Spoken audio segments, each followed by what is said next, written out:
राधे हरे कृष्णा राधे राधे। श्रीमद् भागवत गीता के 6ठे अध्याय का महत्व या सार सुनाने जा रहा हूँ। श्री भगवान कहते हैं, सुमुखी, अब मैं 6ठे अध्याय का महत्व बतला रहा हूँ, जिससे सुनने वाले मनुष्य के लिए मुक्ति कर लग हो जाती है। गोदावरी नदी के तट पर प्रतिष्ठानपुर नामक एक विशाल नगर है, जहाँ मैं पिपलेश के नाम से विख्यात होकर रहता हूँ। उस नगर में जांबुवंती नामक एक राजा रहते थे, जो भूमंडल की प्रजा को अत्यंत प्रिय थे। उनका प्रताप मार्तंड मंडल के प्रचंड तेज के समान जान पड़ता था। प्रतिदिन होने वाले उनके यज्ञ के धुएं से नंदन वन के कल्प वृक्ष इस प्रकार काले पड़ गए थे, मानो राजा की असाधारण दानशीलता देखकर वे लज्जित हो गए हो।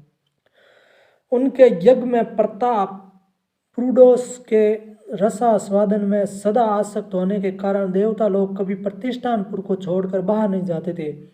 उनके दान के समय झोड़े हुए जल की धारा प्रताप रूपी तेज और यज्ञ के धूमों से पुष्ट होकर मेघ ठीक समय पर वर्षा करते थे। उस राजा के शासन काल में इत्यों खेती में होने वाले 6 प्रकार के दरुओं के लिए कहीं थोड़ी भी स्थान नहीं मिलता था और अच्छी नीतियों का सर्वत्र प्रसार होता था। वे बावड़ी, कुएं और पोखर खुदवाने के बहाने मानो प्रतिदिन पृथ्वी के भीतर की निधियों का अवलोकन करते थे। एक समय राजा के दान, तप, यज्ञ और प्रजा पालन से संतुष्ट होकर स्वर्ग के देवता उन्हें वर देने के लिए आए। वे कमल नाल के समान उज्जवल हंसों का रूप धारण कर अपनी पांखें हिलाते हुए आकाश मार्ग से चलने लगे। बड़ी उतावली के साथ उड़ते हुए वह सभी हंस परस्पर बातचीत भी करते जाते थे। उनमें से भद्रसव आदि 2-3 हंस वेग से उड़कर आगे निकल गए। तब पीछे वाले हंसों ने आगे जाने वालों को संबोधित करते कहा, अरे भाई भद्रसाहु, तुम लोग वेग से चलकर आगे क्यों गए? ये मार्ग बड़ा दुर्गम है, इसमें हम सबको साथ मिलकर चलना चाहिए। क्या तुम्हें दिखाई नहीं देता? ये सामने ही पुण्य मूर्ति महाराज जानुश्रुति के तेज पुंज अत्यंत पुष्ट रूप से प्रकाशमान हो रहा है। उस तेज से भस्म होने की आशंका है, अतः सावधान होकर चलना चाहिए। पीछे वाले हंसों के ये वचन सुनकर आगे वाले हंस पड़े और उच्च स्वर से उनकी बातों की अवहेलना करते हुए बोले, अरे भाई, क्या इस राजा जानुश्रुति का तेज ब्रह्मवादी महात्मा रेवक के तेज से भी अधिक तीव्र है? हंसों की ये बातें सुनकर राजा जानुश्रुति अपने ऊंचे महल की छत से उतर गए और सुखपूर्वक आसन पर विराजमान हो अपने सारथी को बुलाकर बोले, जाओ महात्मा रेवक को यहाँ ले आओ। राजा का ये अमृत के समान वचन सुनकर मह नामक सारथी प्रसन्नता प्रकट करता हुआ नगर से बाहर निकला। सबसे पहले उसने मुक्तिदायिनी काशीपुरी की यात्रा की, जहाँ जगत के स्वामी भगवान विश्वनाथ मनुष्य को उपदेश दिया करते हैं। उसके बाद वह गया क्षेत्र में पहुंचा, जहाँ प्रफुल्ल नेत्रों वाले भगवान गदाधर संपूर्ण लोकों का उद्धार करने के लिए निवास करते हैं। तदंतर नाना तीर्थों में भ्रमण करता हुआ सारथी पाप नाशिनी मथुरापुरी में गया। यह भगवान श्री कृष्ण का आदि स्थान है, जो परम महान एवं मोक्ष प्रदान करने वाला है। वेद और शास्त्रों में वह त्रिभुवनपति भगवान गोविंद के अवतार स्थान के नाम से प्रसिद्ध है। नाना देवता और ब्रह्म ऋषि उसका सेवन करते हैं। मथुरा नगर कालिंदी के किनारे शोभा पाता है। उसकी आकृति अर्धचंद्र के समान प्रतीत होती है। वह सब तीर्थों के निवास से परिपूर्ण है। परम आनंद प्रदान करने के कारण सुंदर प्रतीत होता है। गोवर्धन पर्वत के होने से मथुरा मंडल की शोभा और भी बढ़ गई है। वह पवित्र वृक्षों और लताओं से आवृत है। उसमें 12 वन है। वह परम पुण्य में तथा सबको विश्राम देने वाले श्रुतियों के सारभूत भगवान श्री कृष्ण की आधार भूमि है।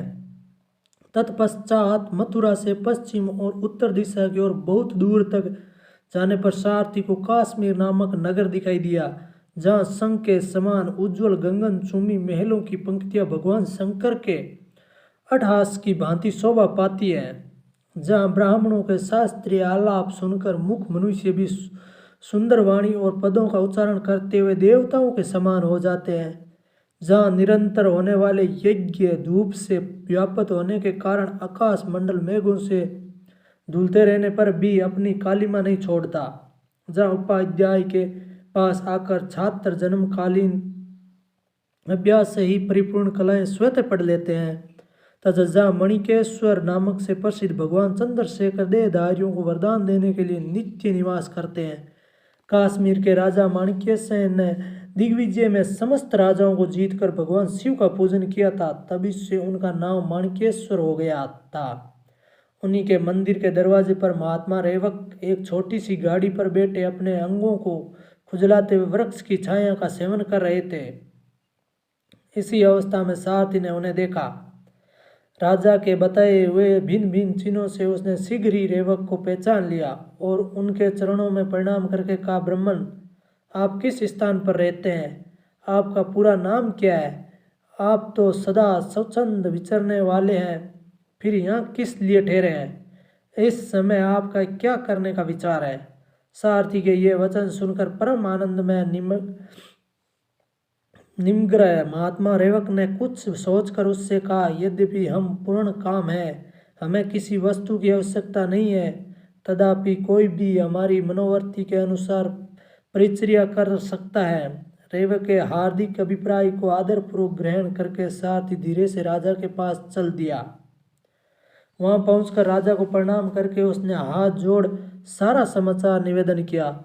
उस समय स्वामी के दर्शन से उसके मन में बड़ी प्रसन्नता थी। सारथी के वचन सुनकर राजा के नेत्र आश्चर्य से चकित हो उठे।